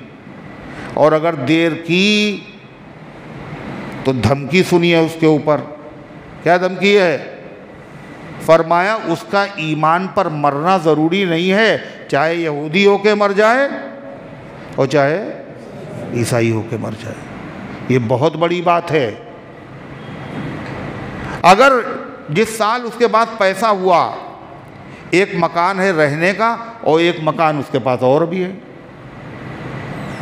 ایک میں رہتا ہے، ایک مکان کرائے پہ اٹھا ہوا ہے، فرما پیسہ نہیں ہے مگر مکان ہے، اس مکان کو بیچ کے اگر حج کرنے جا سکتے ہو، جب بھی حج کرنا فرض ہے، پیسہ ضروری نہیں، زیور تو ہے۔ عورت پر حج جب البتہ فرض ہوتا ہے جب ساتھ میں محرم بھی جائے۔ کوئی جا رہا ہے محرم تو ٹھیک ہے، نہیں جا رہا ہے تو خود عورت کے پاس اتنا پیسہ ہو کہ اس کی وجہ سے اپنا بھی خرچہ دے اور محرم کا بھی خرچہ دے، حج فرض نہیں ہوا۔ تو اللہ کے نبی نے یہ کیوں کہا چاہے یہودی ہو کے مرے چاہے عیسائی ہو کے مرے؟ یہ کیوں کہا؟ اس لیے کہ حج فرض یہودیوں پر بھی ہے اور حج فرض عیسائیوں پر بھی ہے، مگر یہودی نماز تو پڑھتے ہیں، روزہ رکھتے ہیں، مگر وہ لوگ حج نہیں کرتے۔ اس لیے آپ نے فرمایا تم یہودی نہ بنو، عیسائی نہ بنو۔ تو اللہ تعالیٰ کیا فرماتا ہے؟ وَمَا كَانَ مِنَ الْمُشْرِكِينَ أَنِ اتَّبِعْ مِلَّةَ إِبْرَاهِيمَ حَنِيفًا، ابراہیم کے طریقے کی پیروی کیجئے، جو یکسو تھے، جو حنیف تھے، جو موحد تھے اور وہ مشرک نہیں تھے۔ یہودیوں نے ایک طریقہ اور کیا، ابراہیم علیہ السلام کے وہاں عبادت کے لیے جو دن مقرر تھا وہ جمعہ تھا، اور مسلمانوں کے وہاں بھی جمعہ ہے۔ یہودیوں نے کیا کیا؟ سنیچر چن لیا، اور عیسائیوں نے کیا کیا؟ اتوار چن لیا۔ اللہ تعالیٰ کے پیغمبر موسیٰ علیہ السلام نے ان سے جمعے کا ہی دن ہی بتایا تھا۔ اللہ نے کہا ہفتے میں ایک دن منتخب کر لو، موسیٰ علیہ السلام نے کہا جمعہ رکھو، مگر ان یہودیوں نے خود سے جمعہ نہ اختیار کر کے سنیچر چن لیا۔ کیوں؟ کہنے اللہ نے جب دنیا بنائی تو جمعے کے دن تو پوری دنیا سب کچھ ہو گیا مکمل، آخر میں آدم کو پیدا کیا، مگر سنیچر کے دن اللہ میں نے کچھ نہیں کیا، چھٹی کا دن یہی رکھیں گے ہم۔ جب کہا یہی رکھیں گے تو اللہ نے اسی کو لازم کر دیا۔ اچھا جب سنیچر کا دن ہے تو اس دن تعظیم کرنا، توقیر کرنا، عبادت کرنا اور شکار نہ کرنا، مگر ان ظالموں نے کیا کیا؟ شکار کرنا شروع کر دیا۔ نتیجہ کیا ہوا؟ جو بوڑھے تھے ان کو اللہ تعالیٰ نے خنزیر بنا دیا، جو جوان تھے اللہ نے ان کو بندر بنا دیا۔ پھر یہ سنیچر کا دن چلتا رہا، یہاں تک عیسیٰ علیہ السلام آ گئے۔ عیسیٰ علیہ السلام کے زمانے میں عیسیٰ علیہ السلام سنیچر ہی رہا، مگر عیسیٰ علیہ السلام کے دنیا سے اٹھائے جانے کے بعد جو بادشاہ ہوا عیسائی، اس نے کہا کہ جی نہیں، یہ یہودیوں کا طریقہ ہے اور ہم یہودیوں کو مانتے نہیں، ہمارا مذہب ان سے الگ ہے، لہذا ہم عبادت کے دن کون سا رکھیں گے؟ اتوار رکھیں گے۔ اور کہا یہودی جدھر منہ کر کے نماز پڑھتے ادھر منہ کر کے بھی نماز نہیں پڑھیں گے، چنانچہ وہ لوگ بیت المقدس ہی ان کا قبلہ ہے، مگر یہودیوں کا قبلہ کچھ اور ہے، ان کا قبلہ کیا؟ مشرق کی جانب ہے۔ یہودیوں عیسائیوں میں اتنا اختلاف ہے کہ قبلہ بھی بدل لیا، دن بھی بدل لیا، مگر مسلمانوں کی دشمنی میں یہودی اور عیسائی دونوں ایک ہو گئے، مگر مسلمان ایک مذہب ہوتے ہوئے بھی ایک نہ ہو پائے۔ اللہ فرماتا سنیے، انما جعل السبت علی الذین اختلفوا فیہ، اور مقرر کر دیا گیا سنیچر کا دن ان لوگوں پر جنہوں نے اختلاف کیا اس میں۔ نبی نے بتایا جمعہ، کر لیا اختلاف سنیچر۔ وَإِنَّ رَبَّكَ لَيَحْكُمُ بَيْنَهُمْ يَوْمَ الْقِيَامَةِ، اور آپ کا پروردگار ان کے درمیان قیامت کے دن فیصلہ فرمائے گا، فِيمَا كَانُوا فِيهِ يَخْتَلِفُونَ، جس میں وہ اختلاف کرتے ہیں۔ کہتے ہیں ابراہیم کے طریقے پر، اور ابراہیم علیہ السلام کے دنوں میں جمعے کا دن تھا عبادت کا، سنیچر کا دن نہیں تھا۔ اللہ کے نبی نے کیا فرمایا؟ آپ نے فرمایا دیکھو ہم لوگ آئے تو ہیں سب سے پیچھے، مگر قیامت کے دن ہم لوگ سب سے آگے ہوں گے، سب سے آگے ہوں گے آپ نے فرمایا، اور سب سے پہلے ہمارا ہی حساب کتاب بھی ہوگا، اور سب سے پہلے ہم لوگ ہی جنت میں جائیں گے۔ اس کے علاوہ ایک الگ بات ہے، وہ لوگ پہلے آئے، پہلے آسمانی کتاب ان کو ملی، لیکن یہودی ہمارے پیچھے ہیں دنیا میں۔ کیسے؟ ہمارا عبادت کا دن کون سا ہے؟ افضل دن جمعہ۔ یہودیوں کا سنیچر جمعے سے پہلے آتا نا، ارے جمعے کے بعد، اور عیسائی ان سے بھی پیچھے ہو گئے، اتوار کے دن آئے پہلے مگر ہو گئے پیچھے۔ قیامت کے دن کیا؟ ہم لوگ دنیا میں پیچھے آئیں گے، مگر قیامت میں ہم لوگ آگے ہوں گے۔ اللہ تعالیٰ فرماتا ہے اے پیغمبر دین کی دعوت آپ دیجئے، اختلاف کر رہے ہیں یہودی عیسائی سب، آپ کی امت سب کو دین کی دعوت دیجئے، مگر دعوت دینے کا طریقہ کیا ہے وہ سنیے۔ قرآن دعوت کی کتاب، دعوت کا مطلب ولیمے کی نہیں، ختنے کی نہیں، عقیقے کی نہیں، دعوت کو معنی بلانا، دعوت کا مطلب دین کی طرف بلانا۔ دین کی طرف بلانا یہ کام کس کا ہے؟ انبیاء علیہ السلام کا ہے۔ لہذا جب دین کی طرف آپ بلائیں تو کس کی نقل کریں گے آپ؟ نبیوں کی نقل کریں، نبیوں کا طریقہ اپنائیں۔ اگر اصول کے مطابق آپ دعوت دیں گے تو دعوت پھیلے گی، اور اگر آپ نبیوں کا طریقہ نہیں اپنائیں گے، خود اپنی طرف سے شروع کر دیں گے اور سمجھیں گے ہم سب سے بڑے داعی ہیں، تو کیا ہوگا؟ دعوت سے فائدہ نہیں، نقصان ہوگا۔ اللہ نے قیامت تک کے لیے جتنے علماء ہیں، عوام ہیں، دین کی دعوت دینے والے، سب کو اصول بتائے دعوت کے۔ کیا اصول؟ سنیے، ادعو الی سبیل ربک بالحکمہ، بلائیے اپنے رب کے راستے کی طرف، یعنی اسلام کی طرف دعوت دیجئے حکمت کے ساتھ۔ حکمت کا مطلب کیا ہوتا ہے؟ سامنے والے کو دیکھ کر، اس کے حالات کو پڑھ کر بات کرنا ایسی تاکہ اس کے ذہن میں وہ بات بیٹھ جائے۔ جاہل آدمی سے جاہل کی طرح بات کرنا، عالم سے عالم کی طرح بات کرنا، دلیل کی ضرورت ہے تو دلیل سے بات کرنا، یہ نہیں کہ دلیل کس کو دے رہے ہیں؟ ایک دیہاتی کو جس کی سمجھ میں نہیں آ رہا ہے، کس وقت دعوت دی جائے یہ بھی دیکھنا۔ اگر وہ غصے میں ہے، وہ چڑا ہوا ہے، اور آپ اس سے کہہ رہے ہیں نماز پڑھنا فرض ہے، اب اس نے الٹی سیدھی بات کر دی، کس کا نقصان ہوگا؟ تو اس لیے فرمایا ادعو الی سبیل ربک بالحکمت، دعوت دو اللہ تعالیٰ کے راستے کی طرف حکمت کے ساتھ، یعنی دعوت دینا سامنے والے کے اعتبار سے دعوت کے 3 طریقے ہیں۔ پہلا طریقہ حکمت، حکمت کا مطلب سامنے والے کی عقل سمجھ دیکھ کر کے دعوت دینا۔ اب پتہ چلا وہ عالم ہے، اس کو تو سب پتہ ہے، آپ اس کے سامنے وہی باتیں دہرائے جا رہے ہیں، وہی باتیں دہرائے جا رہے ہیں۔ حضرت سلیمان علیہ السلام نے دعوت دی کس کو؟ ملکہ بلقیس کو۔ کیسے دعوت دی؟ سلیمان علیہ السلام کو معلوم ہو گیا اب وہ آ رہی ہے ملکہ بلقیس، تو سلیمان علیہ السلام نے پہلے اس کو جانچا، امتحان لیا، دیکھیں یہ ہے عقل مند یا بدعقل ہے۔ اگر عقل مند ہو تو ویسی بات کی جائے، اگر کند ذہن غبی ہے تو ویسے بات کی جائے۔ تو کیسے امتحان لیا؟ کہا اس کا تخت کون اٹھا کے لائے گا؟ وہ تخت آ گیا، یاد ہے نا، پورا قصہ نہیں بنانا۔ جب تخت آ گیا تو سلیمان علیہ السلام نے کیا کیا؟ نکروا لہا عرشہا، اس کے تخت میں تبدیلی کر دو، یہاں کا موتی وہاں، وہاں کا موتی وہاں، تبدیلی ہو گئی۔ اب وہ جب آ گئی تو سلیمان علیہ السلام نے اس سے کہا اہٰذا عرشک، کہ تمہارا تخت ایسا ہی ہے؟ تو کیا بولی وہ؟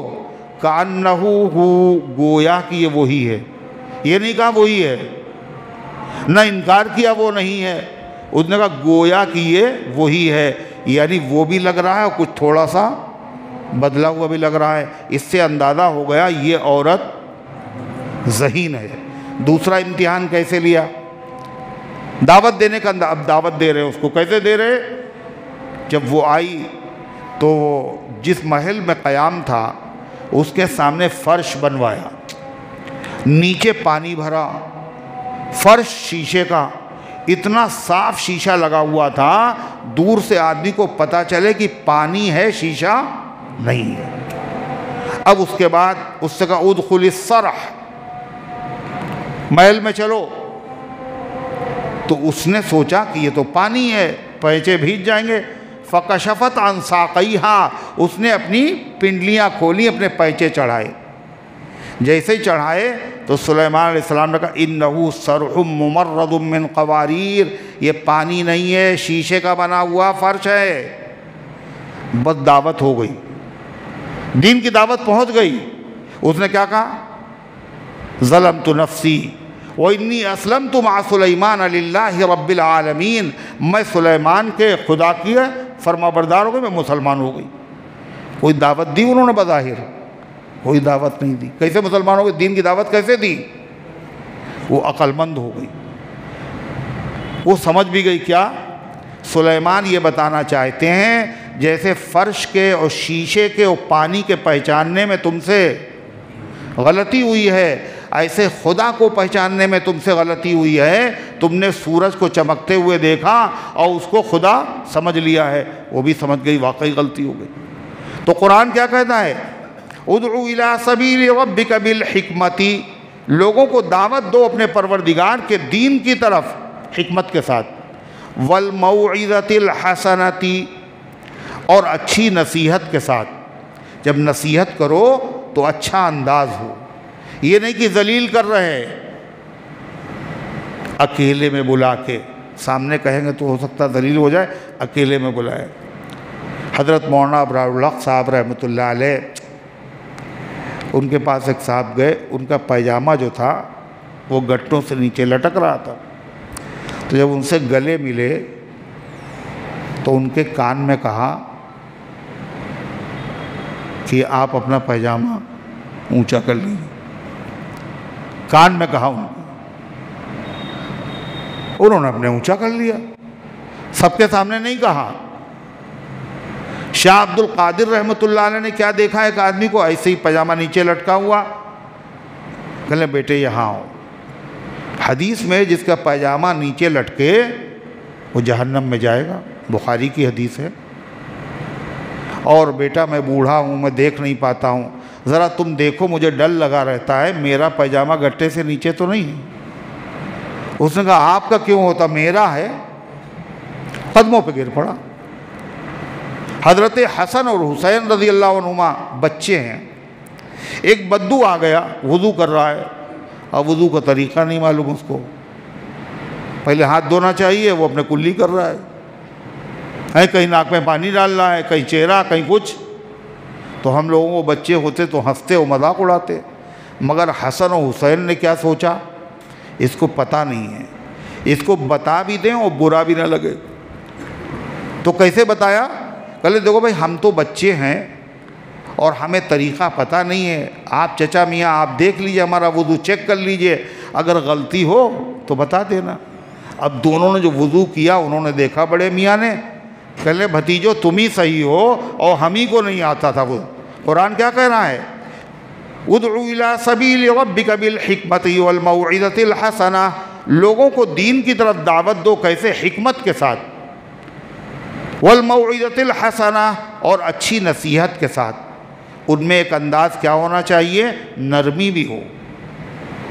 کیا ہونا چاہیے؟ نرمی بھی ہو۔ وَجَادِلْهُمْ بِالَّتِي هِيَ أَحْسَنُ، جب دین کی تم دعوت دو گے، اچھے طریقے سے بھی دعوت دے رہے ہو، دلائل بھی بیان کر رہے ہو، مگر پھر بھی کچھ لوگ ٹیڑھے ملیں گے، کچھ لوگ ٹیڑھے ملیں گے، تو ان کے ساتھ وہ تمہارے لیے بحث کرنے کے لیے تیار ہو جائیں گے۔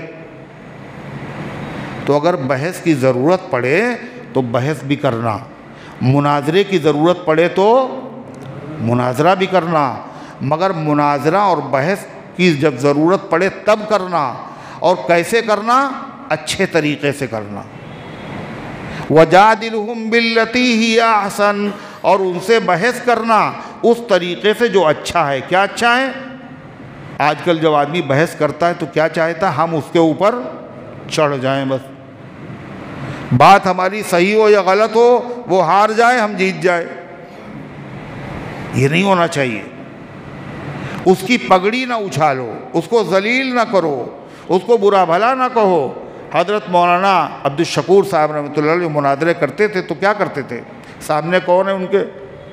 گالیاں والیاں سب بکنے والے صحابہ بکوالے، کہتے قبلہ و کعبہ، ایمان کی تعریف کر دیجئے آپ۔ جواب نہیں دے پایا۔ میں نے آپ سے کہا تھا مولانا ایمان کی تعریف کر دیا، آپ نے جواب نہیں دیا۔ اچھا یہ بات بتائیے، اس کا جواب نہیں دیا۔ جناب والا میں نے آپ سے پہلے یہ کہا تھا، آپ نے یہ نہیں بتایا، پھر میں نے یہ کہا تھا، پھر آپ نے یہ نہیں بتایا، اور بار بار اس کو دہرائے جا رہے ہیں جتنے سوال، ہر مرتبہ میں نے یہ کہا تھا، یہ نہیں بتایا، یہ کہا تھا، یہ نہیں بتایا، یہ کہا تھا، یہ نہیں بتایا، بار بار ہر مرتبہ۔ تو مولانا سے کسی نے پوچھا یہ کیوں کہتے ہیں آپ؟ کہتے ہیں یہ میں اس لیے کہتا ہوں تاکہ ہمارے عوام کو یاد ہو جائے کہ یہ بھی اس نے نہیں بتایا، اور یہ بھی نہیں بتایا، اور یہ بھی نہیں بتایا، اور حق ظاہر ہو جائے۔ مگر کوئی لفظ ایسا نہیں جس کی شان میں گستاخی ہو۔ اللہ فرماتا ہے ان ربک هو اعلم من ضل عن سبیلہ وهو اعلم بالمہتدین۔ جب آپ حکمت کے ساتھ، دانائی کے ساتھ، عقل کے ساتھ، نرمی کے ساتھ سمجھائیں گے، دین کی دعوت دیں گے، پھر بھی یہ امید نہ رکھنا کہ سب لوگ آپ کی مان لیں گے، یہ نہ امید رکھنا۔ اور جب سب لوگ نہ مانیں تو اس کی وجہ سے بددل نہ ہونا، مایوس نہ ہو جانا، اتنے دن سے محنت کر رہے ہیں کوئی سدھرتا ہی نہیں، کسی نے دعوت قبول ہی نہیں کی، کچھ اثر ہی نہیں ہو رہا ہے، مایوس نہ ہونا۔ کیوں؟ آپ کا کام کیا ہے؟ ہدایت دینا نہیں ہے، آپ کا کام صرف نصیحت کرنا ہے۔ ہدایت کس کو ملے گی کس کو نہیں ملے گی یہ اللہ جانتا ہے، اور اللہ ہی کے قبضے میں یہ ہے۔ کیا کہا؟ ان ربک هو اعلم من ضل عن سبیلہ، اور آپ کا پروردگار خوب جانتا ہے جو بھٹک گیا اس کے راستے سے، وهو اعلم بالمہتدین، اور وہی جانتا ہے جس کو ہدایت نصیب ہوگی۔ آپ کا کام جو تھا وہ ختم ہو گیا۔ وَإِنْ عَاقَبْتُمْ فَعَاقِبُوا بِمِثْلِ مَا عُوقِبْتُمْ بِهِ۔ کبھی کبھی زبان سے بات ہوتی، بحث ہوتی ہے، اور بات بدتمیز ایسے ہوتے ہیں کہ زبان سے بڑھ کے پھر ہاتھ پیر چلانے لگتے، مار پیٹ شروع کر دیتے ہیں۔ ارے ہوتا ہے۔ اللہ کہتا ہے اگر وہ مار پیٹ شروع کر دے تب تم کیا کرو گے؟ کیا خوبصورت شریعت ہے۔ اگر انہوں نے زیادتی کی تو فرمایا تم بھی ان سے بدلہ لے سکتے ہو، مگر اتنا جتنا انہوں نے تمہیں نقصان پہنچایا۔ مالی نقصان پہنچایا، ضرب یعنی جسمانی نقصان پہنچایا، ایک تھپڑ مارا ہے تو ایک تھپڑ آپ بھی مار سکتے ہیں۔ انہوں نے آپ کا مال چھین لیا ہے، اتنا ہی مال آپ بھی چھین سکتے ہیں۔ انہوں نے ایک جھولا چھینا، آپ نے 2 بیگ اس کے لے لیے۔ یہ نہیں، قرآن کریم کی یہ آیت کب نازل ہوئی؟ مفسرین لکھتے ہیں کہ احد کے میدان میں کتنے صحابہ شہید ہوئے تھے؟ یہ دیکھیے، ابے بھائی اتنی جلدی بھی کیا ہے سوچ کے، 70 صحابہ شہید ہوئے، اور 70 میں حضور پاک صلی اللہ علیہ وسلم کے چچا شہیدوں کے سردار حضرت حمزہ بھی شہید ہوئے۔ اور کیسے شہید ہوئے؟ حضرت حمزہ سے جو کفار کا لشکر تھا وہ سب بہت جلتے تھے۔ کیوں؟ حضرت حمزہ بڑے بہادر تھے، جدھر نکل گئے صفوں کی صفیں الٹ گئیں، اس لیے حضرت حمزہ سے ان کا خون کھولتا تھا۔ جب شہید ہو گئے حضرت حمزہ تو ان لوگوں نے شہادت کے بعد اپنے دل کے پھپھولے پھوڑے، اپنے دل کو سکون دینے کے لیے حضرت حمزہ کی لاش کی بے حرمتی کی، ناک کاٹی، کان کاٹے، پیٹ پھاڑا، مشہور واقعہ ہے۔ حضور پاک صلی اللہ علیہ وسلم کو حضرت حمزہ سے بڑی محبت تھی، اور حمزہ کو بھی آپ سے بڑی محبت تھی۔ حضرت حمزہ اسلام ہی اسی لیے لائے تھے۔ ابو جہل سے بدلہ لے لیا اور کہا بھتیجے خوش ہو جاؤ، ابو جہل نے تمہیں برا کہا تھا، میں نے حرم میں اس کے سر پہ کمان دے ماری، تمہارا بدلہ لے لیا۔ آپ نے کہا چچا مجھے اس سے خوشی نہیں، مجھے تو خوشی جب ہوتی جب آپ کلمہ پڑھ لیتے۔ کہا اچھا، اشہد ان لا الہ الا اللہ واشہد ان محمد عبدہ ورسولہ۔ حمزہ مسلمان ہو گئے تو عربوں میں کھلبلی مچ گئی، اور پھر حضرت عمر مسلمان ہو گئے تو پھر تو انقلابی برپا ہو گیا۔ تو حضور پاک صلی اللہ علیہ وسلم جب لاش کے پاس آئے اور آپ نے جو اپنے چچا کی لاش دیکھی تو آنکھوں سے آنسو برسنے لگے، اور آپ نے فرمایا مجھے معلوم ہے کہ آپ رشتہ داروں میں سب سے اچھا سلوک کرنے والے تھے، بڑے رحم دل تھے آپ، اور چچا اگر مجھے صفیہ کا اندیشہ نہ ہوتا تو میں آپ کی لاش کو ایسے ہی چھوڑ دیتا، سال پرندے کھا لیتے، اور قیامت کے دن آپ کی لاش کے ٹکڑے پرندوں کے منہ سے جمع ہوتے تو آپ کی مظلومیت اور ظاہر ہوتی۔ پھر آپ کی زبان سے نکلا اللہ کی قسم، انہوں نے میرے چچا کے ساتھ یہ کیا ہے، اس کے بدلے میں 70 کافروں کے ساتھ میں ایسا کروں گا۔ اس سے اندازہ ہوتا ہے اللہ کے نبی کو تکلیف کتنی پہنچی اور کتنی محبت تھی آپ کو۔ آپ نے 70 مرتبہ جنازے کی نماز پڑھی ہے حضرت حمزہ رضی اللہ عنہ کی، 70 شہید ہوئے تو 70 لوگوں کی جنازے کی نماز، پہلے حمزہ کی، پھر دوسرا جنازہ لایا گیا، حمزہ کا جنازہ رکھا ہے، پھر تیسرا جنازہ لایا گیا، حمزہ کا جنازہ رکھا، وہ ہٹاتے رہے اور پڑھتے رہے 70 مرتبہ۔ اللہ تعالیٰ نے موقع دیا تو بدلے میں 70 لوگوں کے ساتھ یہی حشر کروں گا۔ قرآن کی یہ آیت نازل ہوئی، کیا بدلہ لینے کی اجازت تو ہے، مگر اتنی اجازت ہے جتنی سامنے والے نے تکلیف پہنچائی، نقصان پہنچایا۔ کیا کہا؟ فَإِنْ عَاقَبْتُمْ فَعَاقِبُوا بِمِثْلِ مَا عُوقِبْتُمْ بِهِ، اور اگر تم بدلہ لو تو اتنا بدلہ لو جتنی تمہیں تکلیف پہنچائی گئی ہے۔